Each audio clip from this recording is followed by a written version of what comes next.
हज़रत सुलेमान अलैहिस्सलाम अल्लाह ताला जो हिकु प्यारो नबी हुयो ऐं हज़रत सुलेमान अलैहिस्सलाम अल्लाह ताला खां इहा दुआ घुरी, ए मुंहिंजा अल्लाह मूंखे अहिड़ो अता कर जेको मूंखां अवल कंहिं बि नबीअ खे अता न थियो हुजे ऐं मूंखां बाद में कंहिं नबीअ खे उहो अता न थिए। त अल्लाह ताला हज़रत सुलेमान अलैहिस्सलाम जी उहा दुआ क़बूल कई ऐं अल्लाह ताला हज़रत सुलेमान अलैहिस्सलाम खे उहो अता कयो। अल्लाह ताला हज़रत सुलेमान अलैहिस्सलाम जे ताबे हवा खे कयो, जिन देव एतिरो क़दुर जो अल्लाह ताला हज़रत सुलेमान अलैहिस्सलाम खे हर परिंदे ॿोली ज़बान सम्झण जी सघ ॾिनी हुई। हज़रत सुलेमान अलैहिस्सलाम जे हवा ताबे हुई जेको महीननि जो फ़ासिलो हूंदो हुयो। हज़रत सुलेमान अलैहिस्सलाम उहो अधु ॾींहं में कंदो हुयो ऐं जेके वॾे में वॾा जिन हज़रत सुलेमान अलैहिस्सलाम जे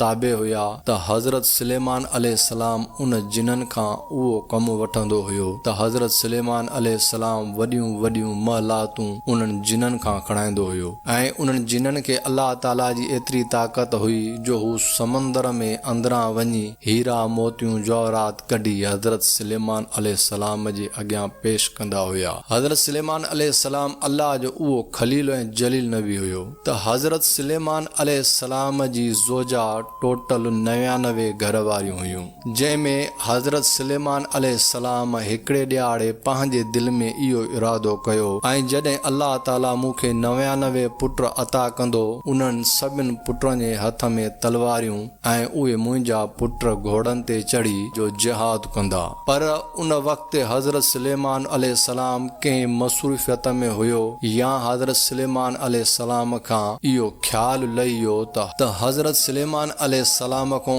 इंशाअल्लाह करणु विसरी वियो, जंहिंजो सबबु छा बणियो। जॾहिं हज़रत सुलेमान अलैहिस्सलाम खे 99 ज़ोजा घर वारनि मां अल्लाह ताला सिर्फ़ु हिकिड़ी घरवारीअ खे पुट जी औलाद अता कई, साब उहा औलाद ज़िंदा न हुई ऐं उहा औलाद भी अल्लाह ताला पंहिंजे पाण ॾे घुराए वरिती, जंहिं ते हज़रत सुलेमान अलैहिस्सलाम थोरो गमगीन थियो। जंहिंजो अल्लाह ताला क़ुरान मजीद में जो इरशाद फरमायो त असां हज़रत सुलेमान अलैहिस्सलाम खे उहो अता कयो जेको कंहिं नबीअ खे अवल अता न थियो हो ऐं उन खां बाद में बि कंहिं नबीअ खे अता न थियो। ऐं एतिरो क़दुर जो असां हज़रत सुलेमान अलैहिस्सलाम खे औलाद सिर्फ़ु हिकु ई ॾिनी, साब अल्लाह ताला पंहिंजे पाण ॾे वापसि घुराई। उन जो सबबु छा हो त हज़रत सुलेमान अलैहिस्सलाम सिर्फ़ु इंशाअल्लाह करणु भुलिजी पियो हुयो। जंहिं वक़्तु हज़रत सुलेमान अलैहिस्सलाम इहो सोचो